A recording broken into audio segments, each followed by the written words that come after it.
I'm Melissa Miller. I'm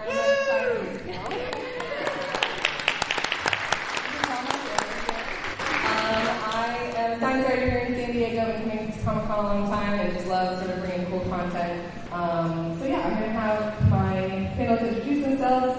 They all have lots of credits, so just briefly, maybe your expertise in puppetry and some of the cool IMDb sort of credits that you have, and we'll start with there. So, Kirk. Oh, okay. Hi, Kirk Thatcher. I started on Return of the Jedi making creatures. A lot of them were puppets. Worked on Gremlins, Star Trek movies 2, 3, and 4. Then I met Jim Henson. I worked with the Henson Company until they were bought. The Muppets were bought by Disney.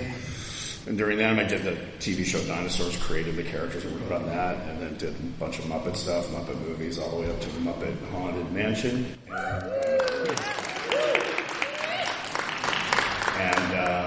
That's a lot of puppet stuff, from creatures to funny puppets. My name is Fon Davis. I am an alumni of the Industrial Light and Magic Model Shop. I puppeteered the Rappertoonies Fingers. I didn't actually do a lot of the puppet work at Industrial Light and Magic, but we've done a lot of puppet work since then, unless you include stop-motion puppets, which is what we call the little dolls we play with for stop-motion movies. I worked on Nightmare Before Christmas and James the Giant Peach. And Coraline. My name is Cheralyn Lambeth. I am a costume prop and puppet builder. My puppet credits include I worked in the Henson shop on Dinosaurs and Muppet Christmas Carol. One of my favorite movies too. I helped build the puppets for the European tour of Avenue Q. That's one of my favorites. One of my current jobs is I work on sports mascots, including Sir Purr for the Carolina Panthers. I like to joke I'm a veterinarian. And I currently hold the Guinness World Record for the largest collection of favorite puppets.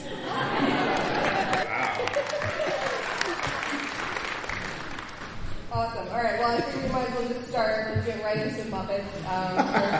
Why don't you tell us what it's like directing Muppets and writing for them? Working with the actors. Right. Well, I'll start with writing because that usually. So they're very physical. So one thing I notice in animation writers writing puppets write things puppets can't do easily. One of the gags was some people were writing a Muppet script that I was going to direct, and they said Kermit runs down the stairs and goes to the phone and picks it up. I said, that's going to take all morning. That will take 4 hours. So there is physicality they can do. You can throw a puppet across the room. So there's things they can do that you can do in animation. So the physicality is really important. The other thing is, everyone asks what's it like directing Muppets. It's like directing really difficult actors. And they're not difficult because they're difficult personalities. It's difficult because they have to hold their arms up. So just getting them to block something in, you've gone, all right, guys, I know your arms are tired, but can you just hold it up so we can get a frame? And what you've noticed, if you've noticed any of the behind-the-scenes stuff, well, there's a picture of how puppeteers are treated.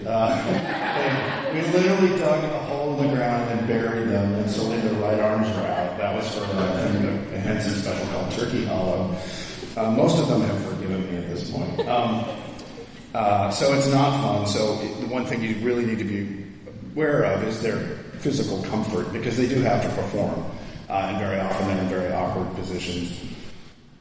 And then what's funny about the Muppets in particular, but most puppeteers, you talk to them in character. Like that's what I'm doing in that previous photo with Floyd. I just talked to them and said, okay, Floyd, when you come in, you can talk to them if it's technical, like Matt does Floyd now. So you'll say, you'd come in a little early or something, but you're like, hey, Floyd, make sure to hit the all right, man, I can do that. But it helps everybody because they stay in character and, they're actors, so they want to. They're not their method, but when they've got the puppet up, they are literally that character. So it is fun, and it's always a laugh for spectators, people watching them, especially when they make a mistake and they swear a lot, which is the other thing. Yeah. They're like, hey, F-word, and then, he says the real thing. I won't do it here, but everyone's like, oh, come and say the F-word. But yeah, because the actor underneath, the performer underneath is a human being, and when you screw up, you sometimes swear. So it's fun. Some other pictures to share here. I love that, because you see what it looks like on camera. Oh, look, it's people just with some Muppets, and then there's 7 people underneath, all sorts of monitors and cables, and literally half the job of doing at least the Muppets and anything where the characters need to perform other than creature stuff where there is laying cable and monitors takes about 10 to 15 minutes to set up. And so it is slower moving, it's just difficult. Well, and these people know they're going to be cropped out of every photo that they. Yeah, exactly. And for years, the Henson Company wouldn't allow pictures like that to be shown because they wanted to keep the illusion. You know, what's funny is Snoop Dogg came by on not that movie, the one before. He had a guest starring bit in Very Merry Muppet Christmas, and he walks in and he's got his pasta and they all, are skunky and not they smell bad, they smell like marijuana. So they're all baked. And they come in and he's like, hey, man. And he's just really sweet. He's like, oh, nice to meet you. Yeah, it's cool. And then Steve Whitmire, who's doing Kermit the Time, walks up behind him. And he goes, oh, hey, Snoop. And Snoop turns around and goes from a cool stoner guy in his 40s to a 6-year-old. And physically, he was like, oh, man, Kermit. And he got all wiggly and rubbery. And Steve, it's not like Steve's hiding. Steve's right there, and he's like, oh, Snoop, it's really good to meet you. He's like, oh, man, I love you. And it was amazing. But that is that magic about puppets. With, and he's not a ventriloquist. Like, Steve's mouth is moving. But it doesn't matter. And I've witnessed that myself. So that is fun of just the puppetry in general. That's awesome. So Cheralyn, you've also worked on some Muppet projects. Christmas Carol specifically, I think we've got some pictures. We've got Baby Gonzo. Yeah, Baby Gonzo. That was actually Sesame Street Live. I spent several years in the Sesame Street Live shop, and of course we did work very closely with Henson to build those costumes. They go on tour and they take a big beating, so we have to work very hard to make sure they're maintained throughout the course of the run. But I have a great story I can add to what Kirk said about Kevin Clash, who, of course, was Elmo on Sesame Street. He also did voices for many other of the Muppet characters. But he actually called the shop one day, and the Sesame Street Live shop is in Minneapolis. And he called, and I had me answer the phone, and I'm like, oh my gosh, I'm going to Clever Clash. But very, very kind gentleman, I was talking to him, and we're chatting about one thing or another, and he says, you don't sound like, can I ask where you're from? You don't sound like you're from Minnesota. And I said, well, you don't sound like Elmo. And he laughed and he said, oh, I'm and that just made my entire week. But I spent many a long day pretty much being very, very close and intimate with Big Bird. For Sesame Street, there are over 4,000 feathers on Big Bird. That's a little bit of trivia for you. And so that was one thing that I did at the shop. But that was a great time as well on Sesame Street Live. Muppets Christmas Carol. It's not Christmas until I watch Muppets Christmas Carol, the full edition of the song. Yeah. But tell us about working on that. You mostly worked on costumes? I did. So I worked mainly on, for most of the time, on large character costumes, such as the Ghost of Christmas Yet to Come and Ghost of Christmas Present. And these were some shots in the shop when we were working on the costumes. And of course, both of those have some really large structural undergarments, for lack of a better word, underneath that give them the shape. I don't think I included it here, but I've got a great picture. When I made a pair of pants for the Ghost of Christmas Present, there were 3 people standing in that one pair of pants. It was pretty amazing. But we made the costumes, of course, and the characters and puppets in the New York shop. And then they got shipped to London, and that's where they filmed. And so the picture there on the right, of course, is on set with Michael Caine as Scrooge. It was amazing Scrooge. Yeah. And we're going to get into dinosaurs later, but I realized that in this picture of the Ghost of Christmas Present, there's some dinosaur... there's some dinosaur butts in the background. Dinosaur butts in the background, exactly. So we'll circle back to that, don't worry. And then your most recent project. Yeah. Oh, this is an amazing project. So Razorfly Studios is a prop company out of North Carolina, and they had been working with the Studebaker Museum and Disney to restore Fozzie's actual Studebaker from the Muppet movie. It had been sitting in a field rusting for many, many years, and Marcus Moore and Razorfly got the car, worked with Studebaker. It's been a years-long project, and Razorfly commissioned me to make the Kermit and Fozzie to sit in the front seat. And there they are. That's in the shot there, yeah. And the car had a soft opening at the Studebaker Museum in Indiana a few weeks ago, and it's going to be going on tour. They're trying to get it to Dragon Con. They're trying to do a lot of things with it and basically take it out. It now drives. They told me I finally got it to drive, and it sounds like I may be having to make the rest of the Electric Mayhem to go with it. Oh, wow. The fairies now. Fon, let's go right into Star Wars from the Muppets. Like you said, you work a lot in the model shop, but there is some puppetry involved in what you worked on for the special editions and also for the prequels that you time eye on.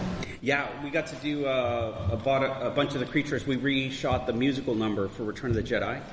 That one was fun because I was very jealous because all my friends were working on the Wampa for Empire Strikes Back and then these puppets for this shoot here. And then on the day of the shoot, they pulled me in because I was working on set dressing for this, but they pulled me in to puppeteer the fingers for Rappertoonie, so that was like a really fun day. And then, of course, I did a lot of work with R2-D2. We're pals over the years. Yeah, I sort of asked you before the panel, do droids count as puppets? There's a line there. Yeah, it's really interesting. Actually, droids and then stop motion, we do call those puppets as well. And we do a lot of robotics are controlled with physical movement as well. We have a robot called Skylar at our shop. We use performance capture to puppeteer the puppet.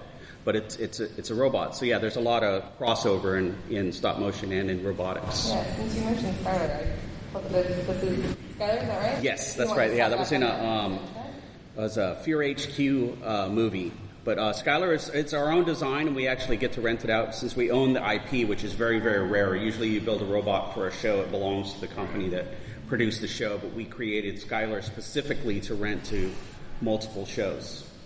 So there you go. Skylar can play many, many characters. Well, yeah, and so the R2s, I think it was for New Hope, where Kenny Baker was inside of, right? Yeah, they had both the radio controlled and Kenny Baker was actually inside, and from what I hear has been forgotten inside many times when they've gone to lunch. Yeah. Those are the famous stories. You were actually there for some of that, yeah? Right, yeah. Kenny didn't do much on Jedi, actually. Oh, okay. That was pretty much all robotic, or RC. Yeah. It didn't work great. He was always running off the track, or, it was a lot of work to get R2 just to kind of roll down the right direction. That is all, as is all robots. Yeah. The saying is getting better now. Never work with animals, robots, or children. Or robot children. Needing. Well, it was the same movie, but also all obviously decades apart since Fon worked on the special editions. And we touched on this a little bit briefly as we got started. I worked on the basic edition. Tell us. Classic.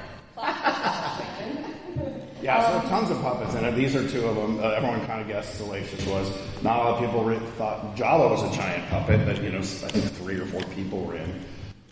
Nien Nunb is one of the biggest reveals. Most people are like, what? The Rancor was a puppet originally designed to be stop motion, and it would have been about the same size, maybe a bit smaller, but then it ended up he's actually performed the same way Kermit the Frog is. He's got a hand in him and rods to move his arms.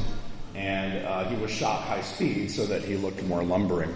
But it was 3 guys. There's a picture. You can see Tommy Santamon, and I think that's the back of Randy Dutra's head. And then Phil Tippett, the 3 of them. Oh, yeah, they're still on the left, Tommy Santamon in the middle, and then Randy in the back. And he was shot a tiny little puppet, which, is kind of interesting. That the scale. The slug in the space slug in Empire is a puppet. Star Wars is full of puppets, or was. I don't know, now it's mostly CG, but they still like Yoda, obviously, is a puppet. Right. It's basically a big puppet show.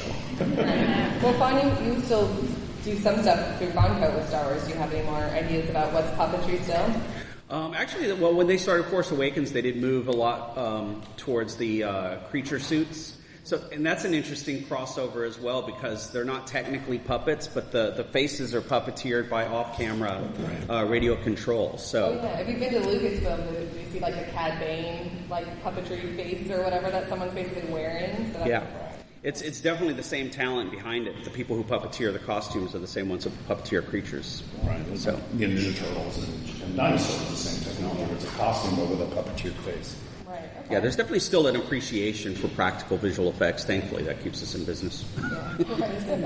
People's largely cards and letters come from. Yeah. Right, exactly. Well, it holds up better, too, I feel like. Well, you touched a little bit on claymation. Fon, let's talk about Nightmare Before Christmas, Coraline. Got some pictures from that. I think the picture on the right here was posted as Puppetry Graveyard. Yes. And if I'm not mistaken, it's a picture of Tim Burton making the Jack and kiss up there on there. Yeah, that's So we worked on Nightmare Before Christmas was 2.5 years of 50-hour weeks, and that was just for the main crew. The puppeteers would work 7 days a week on different shifts. We had 24 stages going simultaneous, and we were lucky to get 1 minute of final footage per week.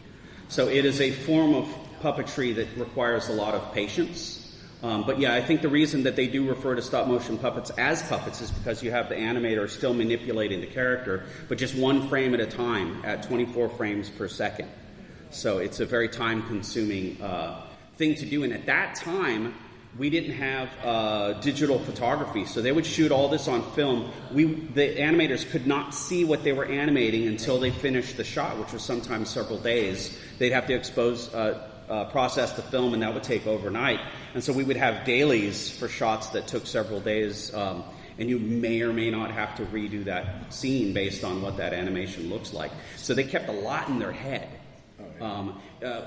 Just a funny thing, Eric Layton was the lead animator for Nightmare, and we were all out to lunch, and a fork fell off the table, and he said, 3 frames max. Because their brains just have to be wired for doing performances in fractions of a second. But you learn a lot about the physicality of things from animators or puppeteers, really, but they're aware of things like when you reach for something, you actually recoil your arm first and then reach. Just these little subtle things that really make the performances come across. It helps to be neurospicy. Yes. No stop motion. We're like... Actually, watching Phil Tippett gave me a day class in animation, stop motion. And I always thought you'd move the head, then the shoulder, then kind of work, And no, it's interesting because he's a sculptor, initially. He sculpted the figure in time, and that's how he described it. And it made so much more sense. Because I was kind of doing it, almost mechanically, mathematically, move the head, because there's a lot of parts, obviously, to a creature. And he would sculpt it, it was really interesting. And my brain broke in about 3 hours. I can't do this. I can do this, but I can't do that. Couldn't do a 50-hour week for 2.5 years. Yeah, but it's definitely a mindset that's very, very specific. I have nothing but admiration for people who can do that. Yeah, and I put some extra pictures in here from we did a Nightmare Before Christmas and Coraline panel at LA Comic Con last year. So I don't remember if you worked on all of these, but these are just really sort of compelling. It's like how many different facial expressions they had for Jack. And then also on Coraline, just seeing all the different levels of what goes into creating the puppet. Yeah, there was a guy locked in a closet at Skellington Productions. It's like a literal closet with a computer, and he would go through all the different Jack heads and number them based on the frames, because they had to replace Jack's head for every 24th of a second. And so they had all those lined up so the animators could just grab the heads in a numerical order. And this poor guy was just in a closet figuring that out for the entire movie for all the animators. Track reading, right? Like which phoneme was being used for each line of dialogue of the song. Yeah, that's insane. And then Coraline is the first movie that we got a Technical Achievement Academy Award for this, because it was the first movie we 3D printed heads for animation. So Coraline, and I actually printed some of the very first heads on my personal 3D printer. It was only a $40,000 printer at the time. And that's why I was asked, because not a lot of people had these machines. But the heads were 3D printed, so they would animate, and then they could take advantage of keyframe animation, where you animate every 5th frame maybe, and it fills in all the in-between expressions, and so they were able to speed up the animation in that way. But they were still replacing the head every 24th of a second. Just they were 3D printed and then hand painted. And there are these rigs that were set up for some of the animation. I think this is I remember, something about these puppets wouldn't stand up on their own, right? Is that why there's the rig to? Yes, some puppets, Other Mother there, didn't have big enough feet to screw to the ground. So typically what will happen with a puppet is there'll be a screw through the floor, and then they fill in the holes as the character walks with clay. So you never notice there's a trail of holes behind a character. But they usually screw into the feet. On Sally, why she has socks? Because they had to make her feet big enough for the screws. She originally didn't have socks. She had these very, very skinny ankles. But it wasn't strong enough to hold her upright, so they actually added the socks. So there's little things that we have to do. So the rigs, they remove those after the fact. But the rigs help when a character is either in mid-walk and not touching the ground, or if a character is flying or jumping. Okay, cool. And then Cheralyn, you shared a picture with me that was about Coraline rats, but this is for a stage production too? This was a stage production of Coraline. I pulled that out because then we finally worked on an actual movie. Not quite as exciting as the movie, but these are for theater. And these were the rats that are in Coraline. These are found object rats. The director had a very specific idea in mind. They wanted them to kind of look like they had just been thrown together and were dirty and steampunky looking. And so we dug through all the electronics in the theater. We, dug through everything we could find. And it's actually 3 styrofoam forms on springs. So they're very flexible. And the actor, the performer, holds that rod in the back that you see, almost like a tea kettle handle. And then the legs are forks, of course, and their eyes will light up. So I made about 5 or 6 of these for Coraline, and they're probably about 3 or 4 feet tall. And of course, the actors were all in black, very similar to the Boomerang style of puppetry. And they were performing them on stage. And kind of in the dark, when they came out, all you saw were the little glowing red eyes. And suddenly the lights would come up on stage. It was a very effective presentation. So yeah, that was for theater, and I think they ran that show for about 3 or 4 weeks with those puppets. Okay. All right, well, let's get into Dinosaurs. Love these pictures. Some clear, like early 90s nostalgia in this room. It's not okay. All her black hair. Yeah. I'm the one with the jeans on. So you mentioned designing. Yeah, so it started as the last thing, great for me. Last thing I worked on with Jim Henson, we had 2 meetings about a month apart. And the last time I'd flown out to New York to meet with him, and I went over a bunch of drawings. We were kind of refining what the characters would look like and the idea for the show. And we had lunch and just kind of had fun social lunch, and then went over the drawings. And then I flew home on that Monday. This was a Friday, and I think he passed away Tuesday night. It was crazy. Yeah, I thought he was in a car accident. Like, I had lunch with him on Friday. Anyway, not to dwell on that, but what had happened was the Teenage Mutant Ninja Turtle movies had started, and they kind of perfected the technique that Jim had started on Dark Crystal and Labyrinth, which was a puppeteer with a rig we called a Waldo, which is based on a Robert Heinlein story for a sci-fi nerd. And one puppeteer could control not only the mouth, it actually came from the Doozers from Fraggle Rock. They were tiny, so there's no way a puppeteer's hand could get in there, so they had little radio control heads and arms, and so someone would control the head, the left, the right, the up and down, and the mouth, and over time, it's called the HDPS, Instant Digital Performance System. It's become more and more robust with a lot more things. So by the time the Ninja Turtles and we were doing Dinosaurs, you could control the eye blinks, the head turn, the up and down, the phonemes, the mouth, you could get an O or a lips out or a smile or a frown. And the puppeteers, they were sort of like saxophone players or piano players where with 2 hands they could control so much of just the face. I think Earl, the dad, had 24 servo motors in his head or in his back. It would get so crowded, they started running cables down from the head to a backpack or a chest piece, so the servos wouldn't all be in the head. And then the performers, I think Earl weighed 80 pounds, the suit. And so they're in there. And what's amazing is the performer doing the head and doing the dialogue. It's looped later by an actor. But they're talking, saying, hey friend, let's go, yeah.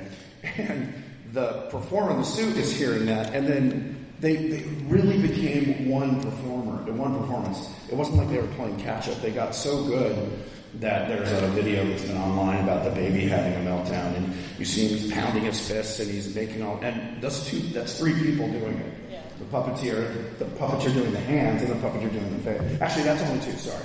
Kevin was working the head. No, there's someone doing the eyes and the eyebrows. So yeah, 3 people performing one character that looks like one character just being there alive. So it was great. They were built in England initially by the Hanson Creature Shop. And we sold it, I think, in April, and we were shooting by November. So it was a pretty fast build. I was there for about 4 months to supervise. And originally they had hair, the females had hair. And Brian Henson said, well, that's not realistic. I'm like, yeah, well, realism is what we're going for here. Yeah. Well, now they have feathers, so yeah, we could have gotten with that.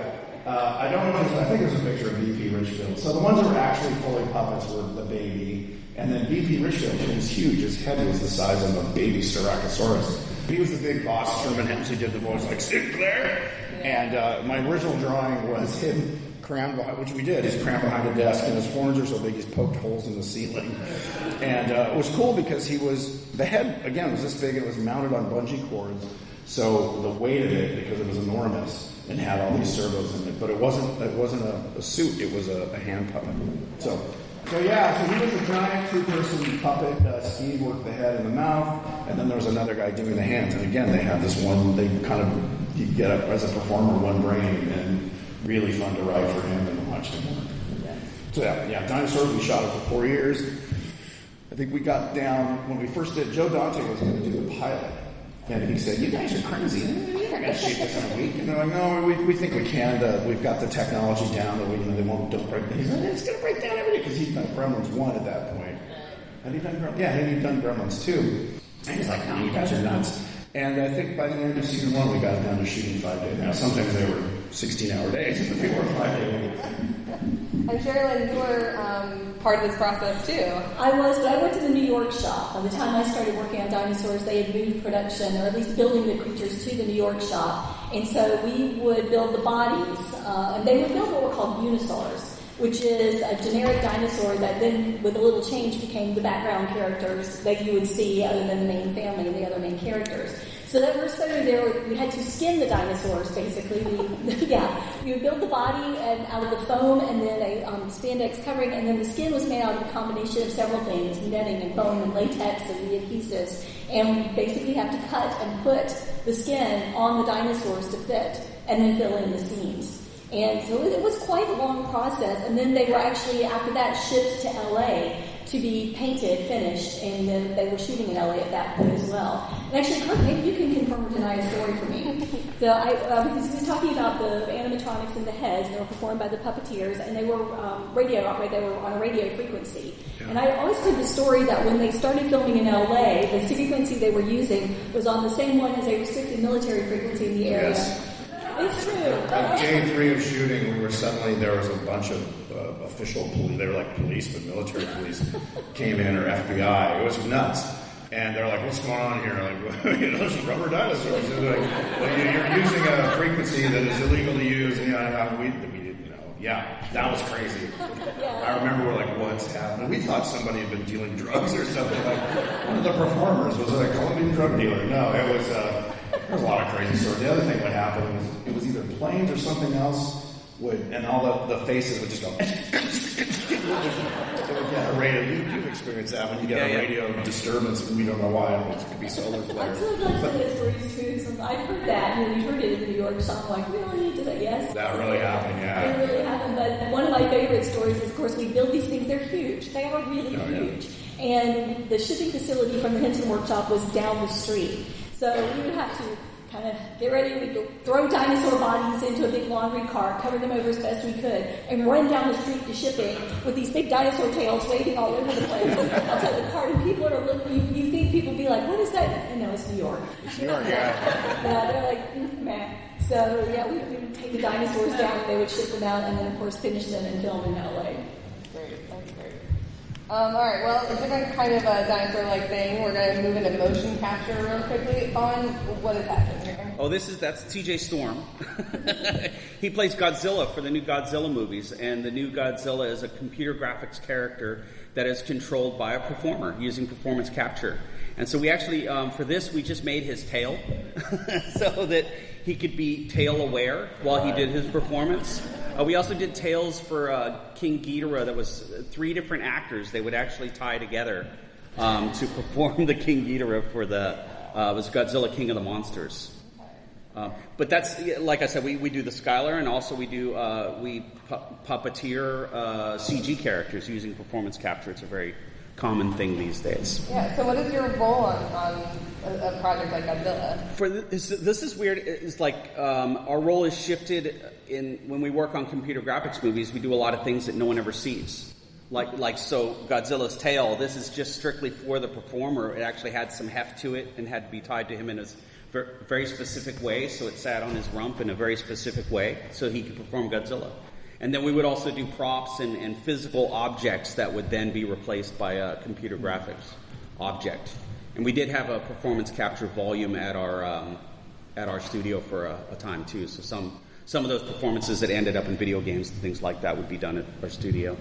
Excellent segue there, Fon. Yep. Cheralyn, tell us about working as a performance capture artist. Yes. So I haven't done, I guess we would call puppetry, but Epic Games, of course, is located in North Carolina, and they do a lot of games like Battle Royale. And I was actually a motion capture fight model for some of the figures in Battle Royale. I don't know which ones particularly. They use the same fight moves for many of them, but I'm a trained stage combatant. I do sword fighting in addition to puppets. And I went one day and did some motion capture for some of the fighting characters. And it's the same kind of suit. You can see there I'm in the suit, and they put the little points of contact on my suit, my sword, the shield. And this was interesting to me. I didn't realize this. When they first get ready to scan you in, you have to go through a series of like syncing exercises to get scanned into the system.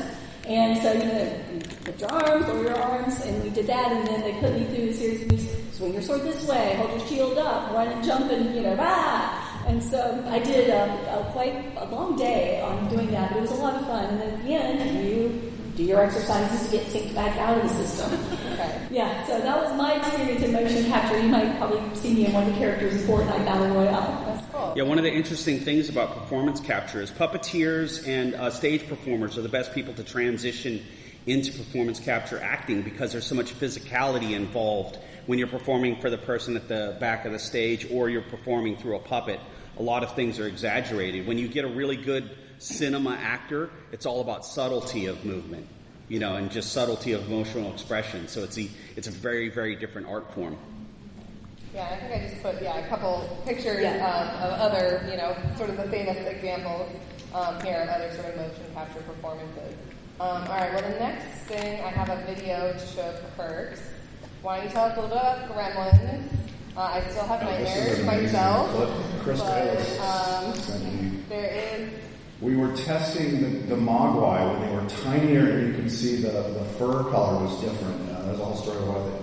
So this is me with two Mogwai, just testing how they could, interact with them. Just two puppeteers behind it. There's nothing clever. There's no radio control. It was just an early test to see what they look like on camera. And, they said, well, who's the other furry thing in the shot? Well, okay. So yeah, it's Valerie, I think it was Chris and Valatera, not Valatera, sorry. So, but this was when they were all one color, they didn't have the white bellies and all that. The early test. Yeah, the audio didn't come through or whatever, but it's mostly just you sort of giggling. I'm giggling. Even knowing what goes into this, it's still something that can sort of charm you. Yeah. Well, I'm glad this is the video. I was acting. Yeah, when you sent me the Gremlins video, I almost made my husband watch it first because that movie definitely terrified me. Oh, yeah. But these guys I can watch. Let's watch them with It's a cute movie. Yeah. Oh, right, okay, yeah. Were the other groups, the Mogwai were bigger than that. Those are just a little tiny. Not much bigger, but they were a little bigger. I think I have a picture of me working on a skull, but it's not that interesting. Oh, yeah, I was going to ask what that was. With everyone making faces behind me. But yeah, they were, that's me in the foreground, everyone being complete goobers behind me. but you can see the skull there, and the ears were on, they had animatronic things to flip them around. Right. But yeah, they were Kermit-sized, a little bigger, but they were hand puppets on both films, on 1 and 2. On 2, they were much more. They had a lot more servos going on. We didn't have a budget. I think our budget for the entire movie was $1 million on 1, and on 2, I think it was $10 million. So, Rick Baker won, and Rick Baker did 2. Chris Willis did 1. Yeah, just in case you didn't hear that, it was also the bad scary Gremlins were also puppets. So. I've woven some of your answers about live theater puppetry throughout, but I want to talk about Avenue Q a little bit. And Cheralyn, you can just sort of tell us, how is it different working on puppets that are going to be live performing? Well, for puppets with live performing, the great thing about film, and this is true for anything in film these days, it only has to last the shot. Yeah. So, there's so many times where you're like, just hold together, it holds together for the shot, and after it's over, it can fall apart. You're done. But then, of course, the director comes out like, you remember that scene we shot the other day with the thing? Yeah, we need that thing again. But so in theater, of course, especially when we're a touring show like Avenue Q or any other touring production, you have to make these things to last and be able to last through the performances. And I worked with a company called Gray Seal Puppets, and they teamed up with Rick Lyons Productions, who did the puppets for Avenue Q and commissioned us to do the ones for the European tour and send us all the specs. And one of the interesting things about that was we're looking at the direction of the specs and all that stuff. It's like, this arm is like 162 long. It seems, it's 162 centimeters, not inches. So, yeah, once we figured that out, we were able to convert everything. But I will say, and I didn't include the picture, maybe because I knew we probably had kids in the audience, maybe I should have, but I was working on Lucy, who, of course, is a very voluptuous character, and I'm like, I've got to put boobs on this puppet. This is going to be a trick. So, I was able to put it together, but having that stare you in the face the whole afternoon you're working on it. That must have been awful. Golly. No, I didn't even think about that. Versus the for kids sort of puppets versus. Yeah, well, we always think of puppets here in the U.S. as being for kids, but of course, puppets are a long, long tradition, and it wasn't always nice. Punch and Judy, Punch was always beating up on Judy with a big old stick, so, not necessarily. Watch Crank. Yeah. But this was probably one of my favorite projects that we did because I feel like we did a really great job matching the originals. I mean, there's Trekkie Monster there. I think that one is, I don't remember if it's Princeton or which one that one is, but they ended up looking exactly like what they were supposed to, and that's always a good feeling when you finish a project. Right. Well, I want to make sure we get time for Star Trek. So, Kirk, why don't you tell us a little bit about your work? Oh, yeah, Star Trek 3, there were a number of puppets. The main ones, well, these are minor. That's me in the circle there, little character. Little Tyvek suit getting covered in slime. But the worms that came out of Spock's coffin, which were supposed to be, rapidly evolving bacteria. And so I got to help choke Chris Lloyd. And then for about a week, I spent crammed under his butt as a Klingon dog, which I helped make. That's me patching and painting it. And then there's a really dark photo on the right. But essentially, they had a hollow chair with a hole cut out for my right arm. And so I'm crunched under the chair with a tiny monitor, just keeping the dog alive while he's, yelling in Klingon. And I saw Chris last year at the Star Trek convention. I spent a week under your butt. My hand in a dog. And he's like, what? And I'm like, Star Trek, like, oh, right. We never said a word to each other, but it was my the first Star Trek I worked on, Star Trek 2 was the earworms that go in the shower. Yeah, I helped mold and cast those. Yeah, so 3 Star Treks. Well, yes. I don't mean that we don't throw things together to film. We don't. There's a lot of hard work that goes into all of these, and each of us as artists and any artist, you take care of your work and you want to do the very best you can. You're up against some really, really hard deadlines on film sometimes, and I'm sure everybody's been working right up to the very last minute on things. So, we definitely try to make things as solid as we can. None of us are over 30. True.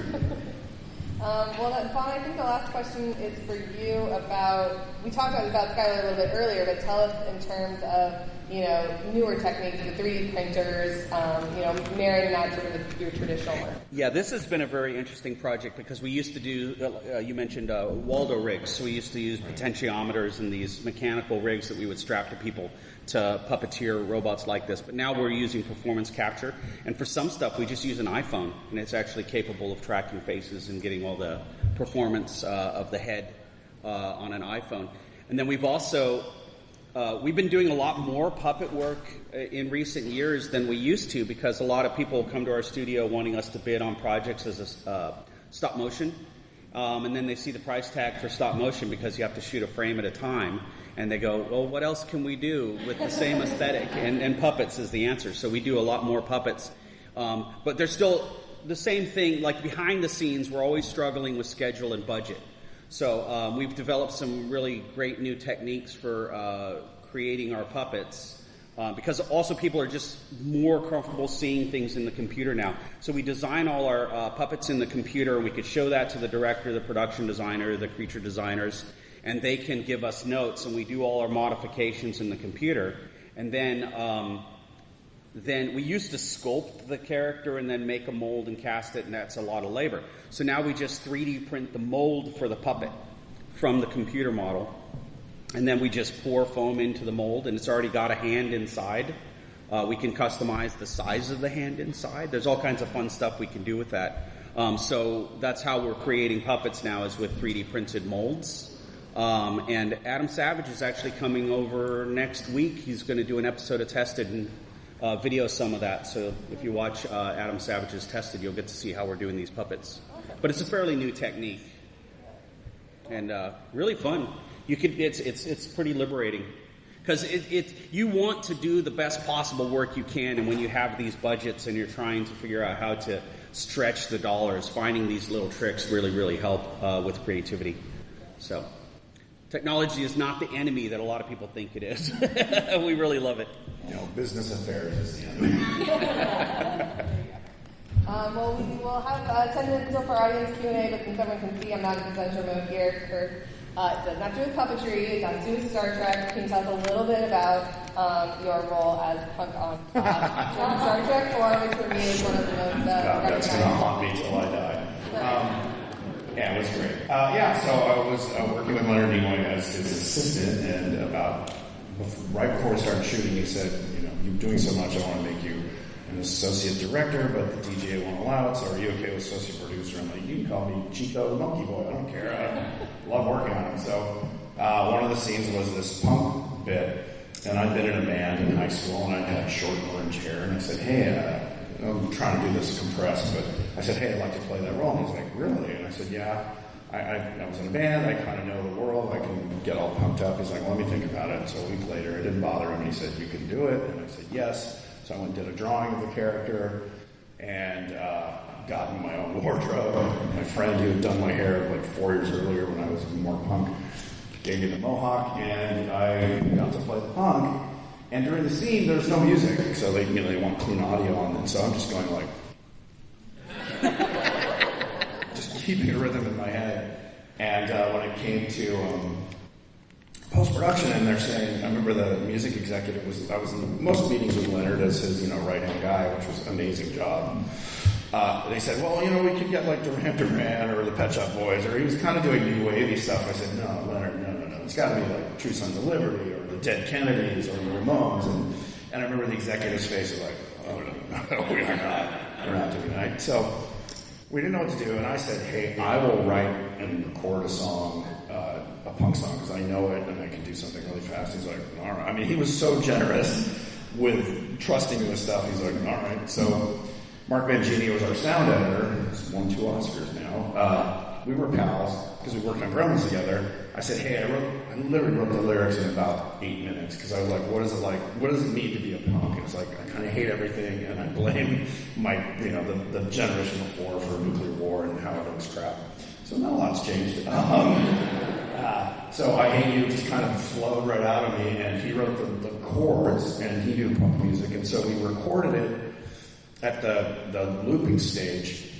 And Leonard came in to listen on a Friday afternoon. He came in to listen to whale sounds, or the probe's whale sounds, which were designed to be like whatever the probe was saying to the whales. And while I was there, I said, hey, we're going to record the song. Do you want to hear it? So I remember it's like a little gif in my head, the moment where he puts on the headphones. And it's like 35 seconds long, and he listens to it, and he's frowning, kind of like making a tail he's going to throw up. And he takes the headphones off, and he goes, it's awful. So it's perfect. And actually, aside from the punk, I wrote all the questions that Spock is answering in the beginning, and that's my voice too. And the producer, Ralph Leonard, came in and he said, oh, we're not going to give you credit for that because your name would be in the credits 4 times. And then, was it 3 or 4 years ago, Terry Natalis, who was running Picard season 2, I got a Twitter, when it was still Twitter, a direct message from him saying, hey, I'm Terry Natalis, writer on, the producer on Star Trek Picard. And I said, I know who you are, and my only question for you is, before he said anything, how come it took so long? And so he said, yeah, we'd love to have you do a cameo. And so then I got to do Picard, and I wrote a new version of the song. It starts out, it's 35 years later, and nothing much has changed. And the chorus is now, I still hate you. And it was a lot of fun. And what was the double whammy wonderfulness of it was directed by Leah Thompson, who I've been friends with since Howard the Duck. So there's some great pics of Leah and I hanging out afterwards, and we see each other every once in a while now. So So it was just, Star Trek's been very, very good to me. Yeah, it was a blast. So there you go, nothing to do with puppets. All right, thank you.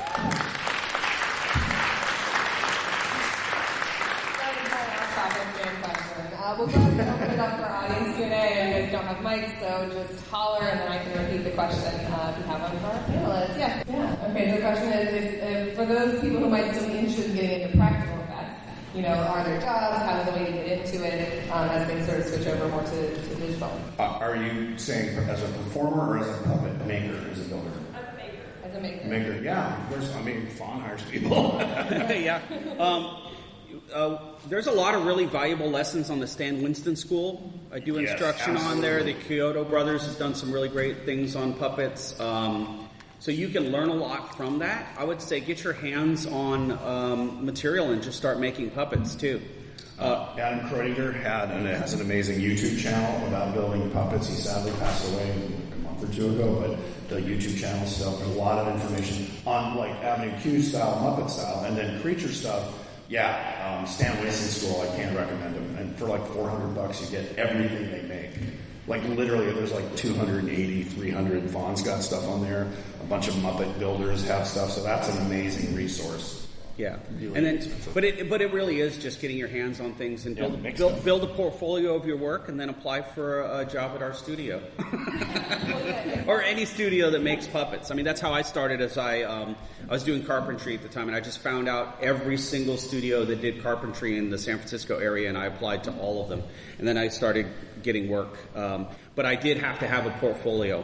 That's a really important thing. And just a quick pro tip about puppets that I always tell anyone who's working on puppets at my studio: make everything as loose and as floppy as you can. If your puppet is really stiff, it'll be really hard to get the subtlety of performance out of it that you need. So that's like the one thing that I think is always the most helpful tip in making puppets is just floppy, floppy, floppy. Would you guys agree? Yeah. I would agree. And I feel like, Fon, you've probably been getting questions for 30 years about like, oh, now that the practical effects industry is dying or whatever, right? It's not, right? There's still right, yeah. It's one of my favorite questions, and I do get it every now and then. They're like, well, how does it feel to be replaced by computers?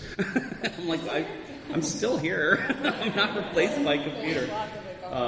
No, there's a lot more computer graphics work happening than ever, which is absolutely true. But no, we're still doing a lot of practical work, and it's a lot of fun. There's still a lot of directors and people who really appreciate the art form of physical, practical effects. But now we do integrate a lot of technology into the way we create those practical effects. So.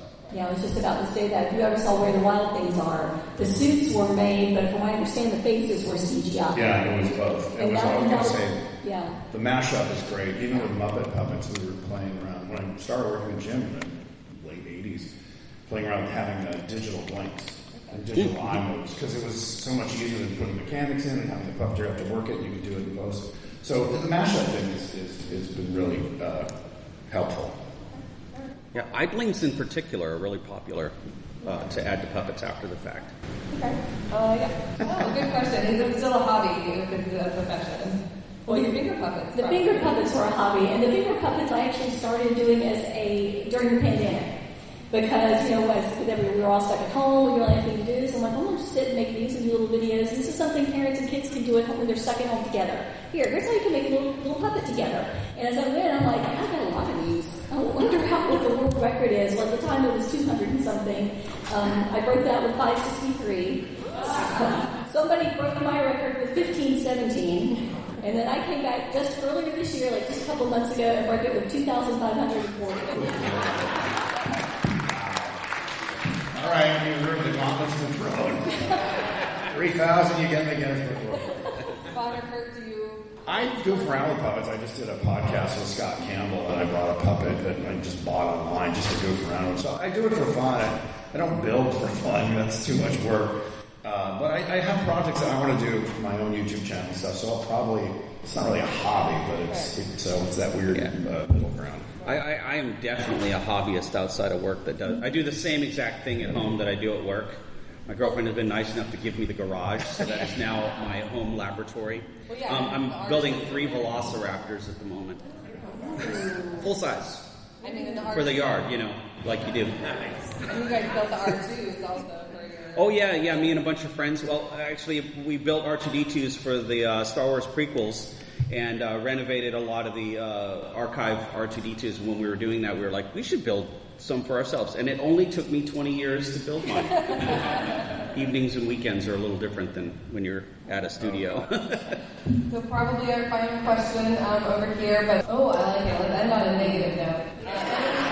Any thorns in your side? Anything you want, any anecdotes you want to get off your chest here about puppetry? Puppetry. What do you wake up in a cold sweat still thinking about? I will say there was one production of Sesame Street Live in the middle of the show when Oscar's eyes fell off.